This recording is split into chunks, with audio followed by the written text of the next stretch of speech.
بسم اللہ الرحمن الرحیم۔ مشکوٰۃ شریف میں حضرت عبداللہ بن عمر رضی اللہ تعالی عنہما فرماتے ہیں، آقا کریم صلی اللہ علیہ وسلم منبر پر تشریف لے گئے اور منبر پر بیٹھے ہوئے آپ نے بلند آواز سے ندا دی، اے وہ لوگو جو زبان سے ایمان لے آئے ہو اور دل میں ایمان نہیں پہنچا، تم مسلمانوں کو اذیت نہ دو اور ان مسلمانوں کو تم عار نہ دلاؤ، اور تم مسلمانوں کے خفیہ عیب تلاش نہ کرو، کیونکہ جو اپنے مسلمان بھائی کے عیب تلاش کرتا ہے اللہ تعالیٰ اس کے عیبوں کو ظاہر فرما دیتا ہے، اور جس شخص کے اللہ تعالیٰ عیب ظاہر فرما دیتا ہے اس کو ذلیل و رسوا کر دیتا ہے، اگرچہ وہ اپنے گھر میں لوگوں سے چھپا ہوا بھی کیوں نہ ہو۔ تو اس حدیث پاک میں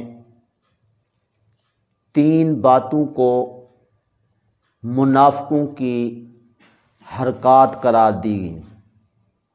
یعنی کہ تین کام جو ہیں وہ منافق ہی کرتے ہیں، مسلمان نہیں کرتے، اس لیے مسلمانوں کو ان منافقوں والے تین کاموں سے منع کیا گیا۔ نمبر ایک، مسلمانوں کو اذیت نہ دو۔ مسلمانوں کو اذیت دینے کی کیا صورتیں ہیں؟ راستے میں کانٹا پھینک دینا کہ جس سے مسلمان جو گزرے اسے تکلیف پہنچے، یا پتھر جو ہے راستے میں پھینک دینا جس سے کوئی مسلمان پھسل کے گر جائے، اور اس طرح کی یہ تو چھوٹی تکلیفیں ہیں، جتنی بڑی تکلیف ہوگی اتنا جو ہے وہ تکلیف پہنچانے والے کو بڑا نقصان ہوگا، تو اس لیے کسی بھی قسم کی مسلمان کو تکلیف نہیں پہنچانی چاہیے۔ آقا کریم صلی اللہ علیہ وسلم نے فرمایا، جس نے کسی مسلمان کو تکلیف پہنچائی اس نے مجھے تکلیف پہنچائی۔ ظاہر ہے کہ پھر جو حضور کو تکلیف پہنچائے گا تو اللہ تعالیٰ کو ناراض کرے گا، اور اس طرح اس کا وبال کیا ہوگا، انجام کیا ہوگا، آپ اچھی طرح جانتے ہیں۔ دوسرے نمبر پر فرمایا کہ تم مسلمانوں کو عار نہ دلاؤ، تم اسے شرمسار نہ کرو۔ کیا مطلب؟ بعض اوقات کسی مسلمان سے کوئی گناہ ہو جاتا ہے، وہ توبہ کر لیتا ہے تو لوگ پھر بار بار اس کو عار دلاتے رہتے ہیں، ہاں تو نے تو فلاں کرتوت کیا تھا، فلاں تو نے گناہ کیا تھا، تو اس طرح دوسرے لوگوں کے سامنے شرمسار کرتے رہتے ہیں۔ آقا کریم صلی اللہ علیہ وسلم نے اس سے بھی منع فرمایا۔ تو اس طرح عام مسلمانوں کو عار دلانے سے منع کیا گیا، اور عام مسلمان گناہ کرے تو ان کو شرمسار کرنے سے منع کیا گیا۔ تو اس طرح جو لوگ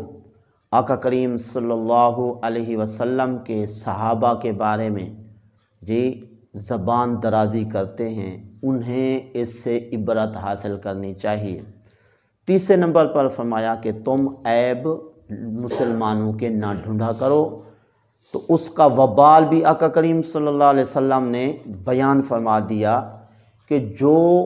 کسی مسلمان کے عیب تلاش کرے گا تو اللہ اس کے عیب ظاہر فرما دے گا۔ جب تک بندہ کسی کے عیب ڈھونڈتا نہیں ہے، کسی کے عیب بیان کرتا نہیں ہے، اس صورت میں وہ خود بھی باعزت طریقے سے رہتا ہے، جیسے کسی کے وہ عیب ڈھونڈنے کی کوشش کرتا ہے اللہ اس کے عیب ظاہر فرما دیتا ہے، اور جس کے عیب ظاہر فرما دے حضور کیا فرماتے ہیں، اگرچہ وہ گھر میں بھی کیوں نہ ہو اللہ تعالیٰ اسے ذلیل و رسوا کر دیتا ہے۔ تو بڑی سے بڑی جو اللہ کی طرف سے